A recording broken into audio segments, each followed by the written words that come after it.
Welcome to Snow Talk, where the Snow and Ice Management Association brings you trends, stories, news, and personalities that are shaping the professional snow and ice management industry.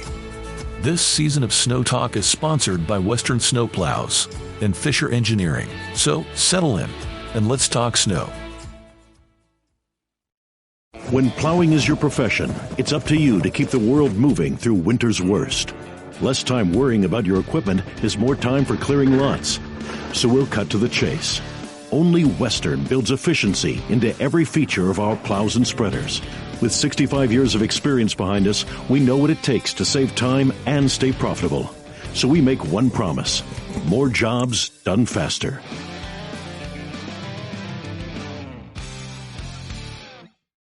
Hello, and welcome back to SIMA's Snow Talk podcast, where we dive into all things snow and ice, from operations, leadership, and strategy to stories from the field. I'm your host, Evan Newman, and today we're digging into something every contractor wants to know more about, and that is how to scale your snow business smartly and sustainably, but more importantly, how do you ramp things up quickly if you have the opportunity to do so?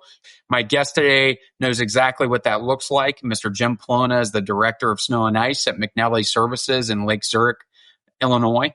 Under Jim's leadership, the company's snow division has grown from approximately $1.5 million in snow revenue to nearly $6 million in the past 2 years. He's a certified snow professional, an advanced snow manager, and he's joining me to talk today about his playbook and what it takes to kind of spearhead that growth. Thanks for joining me, Jim.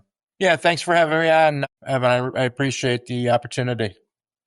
I'm looking forward to the conversation today. We got to know each other a little bit more in Grand Rapids at the symposium. I want to hear more about your snow story. You have only been with McNally Services for about two and a half years now. Where were you before? How did you get your start in the industry? And why do you enjoy snow and ice? Well, I actually have been in the landscape and snow management industry since 1990. I started in the industry with True Green Chem Lawn back in my early years. One of my friends in high school had gone that direction on a career path and said, "Hey, why don't you come over and fertilize lawns with me?" And that's how it started. So I started with that. And then they changed the driving age on their tanker trucks to 21. So after that little incident, I stayed with Davey Tree, worked there through my summer breaks, part-time my junior year, and then full-time my senior year while finishing my bachelor's degree at night. And then after I graduated from college, I moved to Chicago and joined a small landscape company. We got into snow probably 2 or 3 years after I had started there. And I spent 18 years there learning the business from the ground up, and actually ran the snow there for a few years. And then one of my business acquaintances had reached out to me and asked if I would be interested in working snow only. And I was fearful at the time, family with children. My first question was, what am I going to do, as we're often asked in this business, the other 7-8 months out of the year? And I was basically told, do what you want as long as you produce. So that was my lead into snow only. What I love most about it, the business, is how unpredictable it is. No two storms are the same. Each event brings new challenges and opportunities to adapt to. Part of that's probably my competitive through playing sports growing up. Same thing, the game changes and you have to adapt to it, adapt on the fly. That's awesome. Thanks for sharing a little bit about your background and your story with us, Jim. And I think, to your point, that competitive edge that you maybe refined in your athletic career is what has to drive you during the off months to say, okay, how do I get to the next phase and to the next season? So now we fast forward to your time with McNally. When you joined McNally, what was the snow division like? And what were some of your first observations or priorities to help the company out and help the company to grow? Yeah, so when I joined McNally, we've got 7 different divisions, and the snow division was the smallest. Joined them 2 years ago. It's one of the only divisions that had been kind of stagnant for years. So that was the first observation. And I knew that coming in. It was stable and steady. We had between 40 and 45 accounts year after year without little turnover whatsoever. It was the same customers, the same folks doing the work with the boots on the ground, handling it on a storm by storm basis. So I was very excited about the opportunity. It was a newly created position focusing on the business 12 months out of the year. I started in July, so that's renewal time pretty much with business, with snow in my world and what my world's been. So that was my first task. And I wasn't sure what to expect. So I started with making phone calls, setting up introductory meetings with our clients. And then, to my surprise and appreciation, it was everybody was very happy with services, well receptive to see me. And 43 out of our 44 customers or sites renewed my first year. So, Wow. I mean, having a retention rate, what is that? Upper 90s is something that's very good. And it's not, 90 is I feel a pretty good benchmark in this business. So that was pretty cool. Yeah, that is cool. But you obviously had something stable and steady that you were kind of walking into with McNally. You have obviously had a desire to grow. You mentioned in our prep work, hey, if I didn't have a mouth, supporting my family would look a lot different maybe. So, the gift of gab, you like to build relationships and whatnot that help drive sales. But obviously to bring somebody on full time to do snow in the space that McNally was at, it took some buy-in from leadership. That's obviously huge. Sounds like you had some of that from the start. Were there any challenges, decisions, or changes that you had to navigate to unlock some of that growth to get over the hurdle from just retaining clients to maybe going out and getting some new ones? Yeah, I mean, for sure. In my first days, like I had mentioned, it was a very stable, but my goal was to grow the business with customers as well as the infrastructure to do it. So that was pretty neat. I saw a nice opportunity to help out and that was pretty neat. They were very receptive with anything I needed or wanted to do. The biggest thing was the use of subcontractors for our snow division we had maybe one subcontractor with a pickup truck to do a bank drive-through. That was pretty much it when I came on. So that was, and I don't want to call it a challenge. It's just with the McNally name being in the commercial property management business, there was a little, I don't know, fear is probably a strong word, but caution. There was a little caution, with it to kind of overcome that. Some of these folks I had worked with in my past life.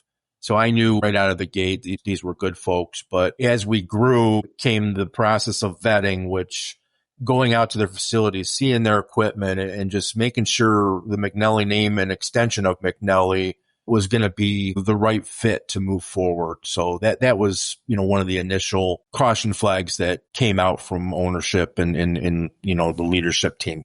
But it sounds like maybe there was some initial trust that you already had built with some service partners. And then on top of that, maybe some trust that had to be built and gained on both sides. I think that's important to note when growing through that model is to say, okay, there's got to be a bit of trust on both sides, trust that McNally offers up, but also a trust that they have to have in you, obviously, that things are going to go well for them and the contracts, as long as their side of the contract's fulfilled, then they'll be paid, frankly, I think is what it comes down to. So it sounds like you guys were able to maybe build that trust and that hence built some of that capacity. Am I right in saying that? Oh, 100%. And then, after year one, all it did was create momentum going forward with it for second and third year here. Before we go a little further into discussion about systemizing some of the approach that you took in your business development process, I just wanted to take a quick moment to thank our sponsors over at Western Fisher and SnowX. Thanks to the folks affiliated with these brands and Douglas for being a part of our industry and fueling the Snow Talk podcast. So Jim, now to kind of the meat and potatoes of the discussion. This is what everyone really is always curious about whenever I talk to them when folks are just getting started in the industry or just taking on a sales and development role within a new company. When we go from that current ceiling that you were at anyway to that 5 million plus in snow business, it isn't just about taking on more properties. It's about systemizing.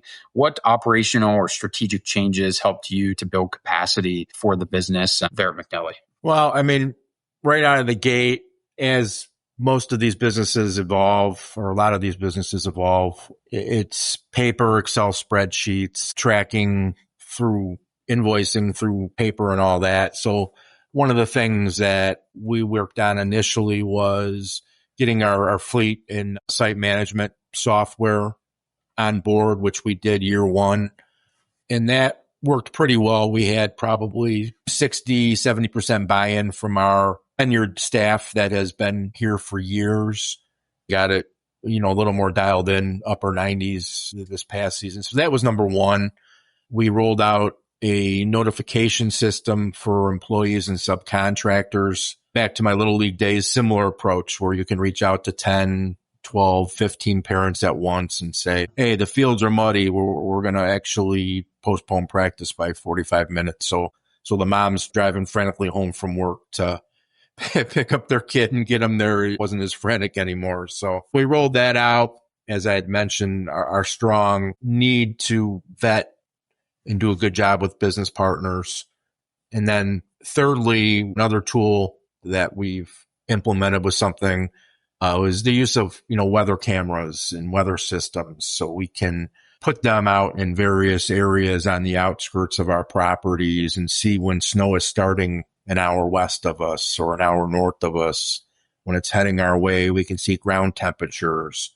And these are all things, Evan, that the systems that we brought on were all people that we met through SEMA or that I met through SEMA over the years. As you walk around and see what's out there in the new technology and ways to do things smarter and more productively, I thank your organization for putting shows like that on. And, that's where most all of my relationships have forged from.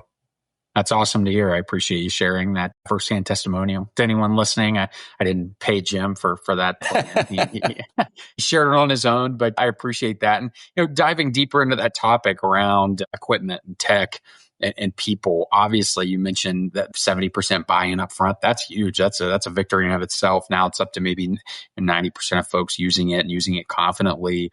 I get this question a lot recently is how do folks fund their winter business, or if they're trying to grow, and maybe if they haven't quite landed the contract or signing on some new late season contracts. So I guess where I'm going this, what kind of capital investment strategies are you guys using? What kind of planning strategies are you using in equipment, tech, and training of people into some of this tech and your ability to scale? Yeah. So, on the technology standpoint, a lot of the business partners that we work with, our management software would come out and do training, and then we would do trainings after hours and on weekends, as a lot of our help is seasonal in the business. So they're working other jobs up until that Thanksgiving or whenever they break away. So that training piece is huge. And with regards to equipment, we're constantly investing in equipment. One of the things that we've found is our rental costs are anywhere from 20 to 25% of the actual cost to buy a piece of equipment annually. So take, for instance, a larger end loader that we're going to put a 17-foot box on or whatever the box is going to be. Basically, it's paid for and you have something in 4 years. So we shifted. Each year we're investing more into capital with loaders, skids, and mini loaders to chip away at that rental program so we're not exposed to that. I would call it a loss of money with time when you have something after a 4-year run. Right. That's one of those topics that's often debated in the industry. Do you rent? Do you buy?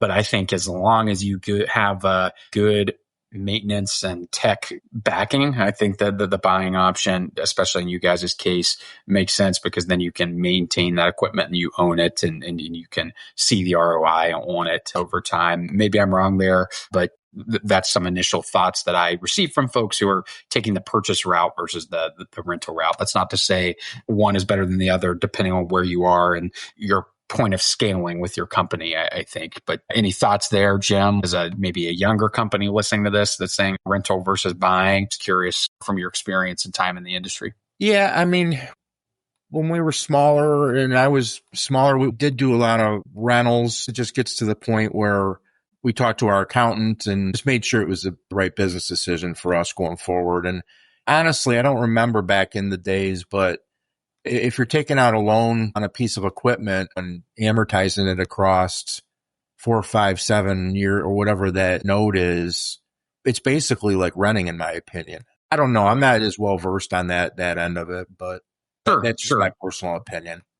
Yeah, and I appreciate that. I appreciate your candor there. So let's talk a little bit more about the systems. You mentioned some of those tools as simplistic as sending out a message and letting folks know or crew members know, hey, we're delaying this, or hey, we need to speed some things up. What role has tools that provide routing and reporting and communication, not only with your in-house team, but with your subcontractors, as well as maybe your customers? What role has that played and redefined how you handle scaling? For sure, are the guys running the routes in the most efficient way?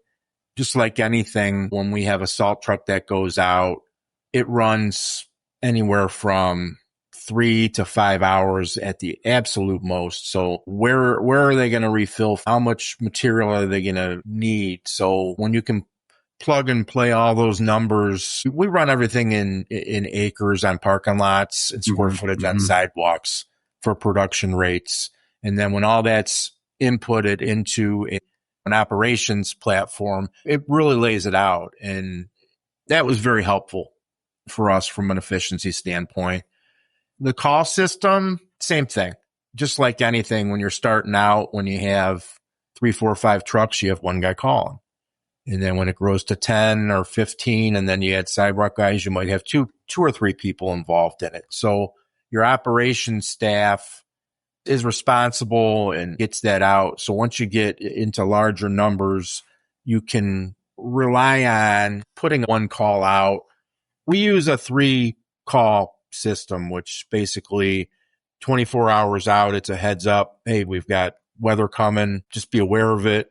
And then another 12 hours, it's still coming, or it's not coming anymore, or whatever the case is. And then 3 or 4 hours out, it's go time, and then we'll have a dispatch time that may vary an hour or 2 if the storm stalls. So when you're reaching out to multiple people, you can make a lot more contacts, and you're not getting into the weeds with people about, whoa, what if I do this? And what should my application rate be? And things like that. Where we found it to be a little impersonal, and that was some of the feedback we got from our workers, was we rolled it out without really explaining it to them. So the personal touch was lost. So that was some of the feedback we got. So I wish we would have done that different, but just like anything, got the feedback. And, when we had our year-end party and whatnot, we put surveys out and learn from it and move on. I think that's a fair point. I appreciate you sharing some of those growing pains. And those are some challenges that come with new technology and navigating how to balance the personal touch with such a customer service driven industry versus kind of the new age technology. That's huge. So given that, process is one thing, challenge is another. How about some of the service quality and safety standards? How did you manage these during the growth curve? Obviously, when you have 48 to 49 or so clients renewing, those are folks that know you, that trust the brand, that want to work with McNally. But as you continue to grow, quality, safety, all those things are things you come up against and you want to identify as key benchmarks still to protect your business, your people. How did you manage these challenges? Honestly, from a safety standpoint, we had a very, very retail-based business when I came aboard. And in my opinion, retail has got the most sidewalks, chance for slip and fall. And so one of the things I did out of the gate, in my background on the flip side, was pretty much in big box industrial buildings where you've got 2 or 3 entrances. So diversifying the business was key out of the gate. With the growth that we forged the last few years, introducing industrial was 100%. So I think it's a generalization, but I think that helps with safety and slip and falls. We haven't had a lot of them, but there's always an incident or 2 every year with the amount of surface that we're covering. That's more on the safety end. The quality end, I didn't see a lot of change when I came with issues. And a lot of that's because we've got good folks that have worked for us, but we also added a layer of field supervisors that go, and they're responsible for 20 or 30 sites within a section that we service. And that's their sole responsibility, is quality control. they're going around with a pickup truck to touch up maybe a sloppy entrance where the city goes by and clears it after we've done all of our work. Does that answer your question? It does. It does. And it gives some real world examples of how you empowered teams as you grew to say, okay, let's make sure we're doing the finishing touches. Because as you mentioned, a city plow truck comes by or someone shovels a sidewalk, and maybe then that reflects poorly on your business, even though your team did the right things coming and going in that regard. So now those things happen. There's things we have to navigate, but having someone that does that quality control is big. So you mentioned that change from being retail focused to diversifying your portfolio, if you will. Was it just your past experience that helped you kind of identify what that ideal client was? Was it talking with, the insurance community? Was it talking with folks at the SIMA symposium? What was it to say, okay, this is kind of the picture of the ideal client. Here's why we're making some of these changes. It's not to say we're going to get rid of our retail clients, but we want to diversify there. So I guess just talk me through kind of that identification of an ideal client. I know everyone's quick answer is one that pays and pays a lot, but I'm sure there's some other identifiable measures that come into play here. Most definitely, Evan. The ideal client, in our opinion, or my opinion, is one who truly understands and values our role as a professional, service provider. And the second half of that is someone that's really concerned with safety. That's key. Those are the best partnerships that we have, that are safety-minded people with the old zero tolerance expectations on service.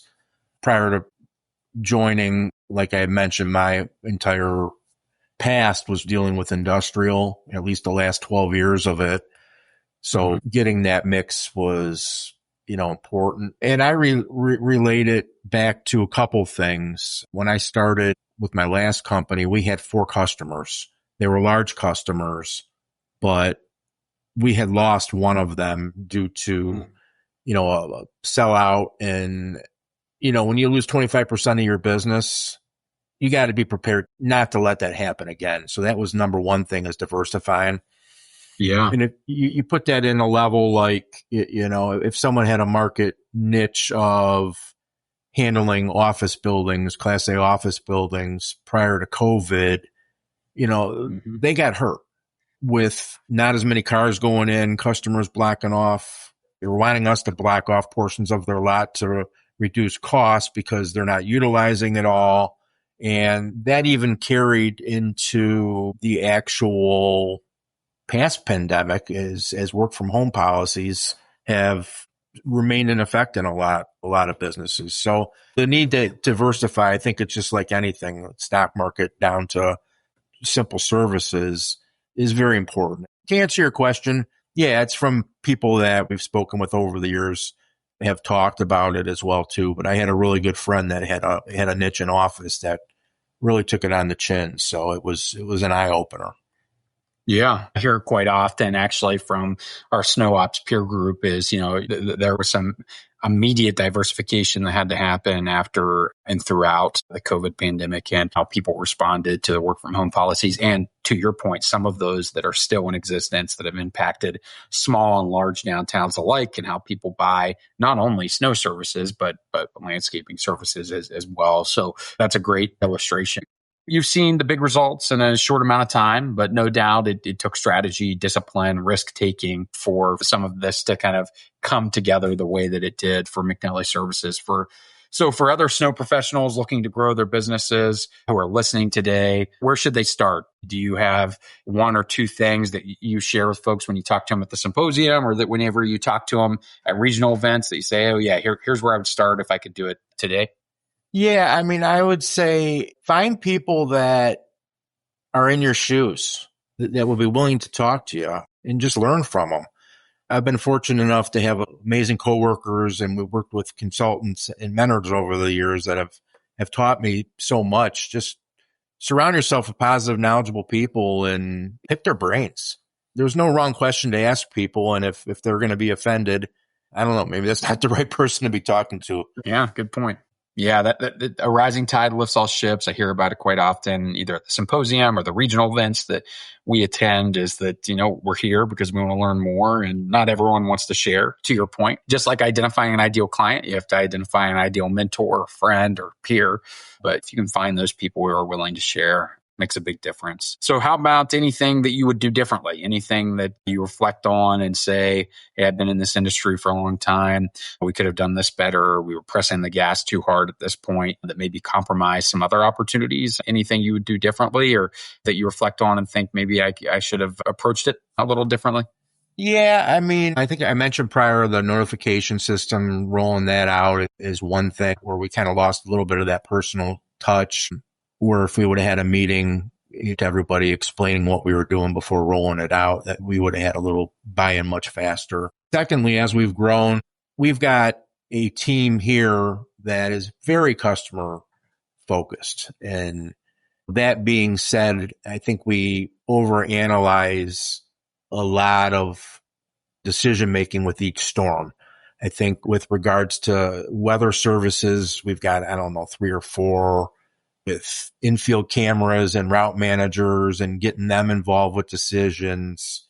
It's probably too much information. So, we'll sit in the office 4 hours before something hits us and talk about it, and we get itchy, and, do we want to wait? And this year we're going to work back towards, the old acronym KISS or whatever it was, keep it.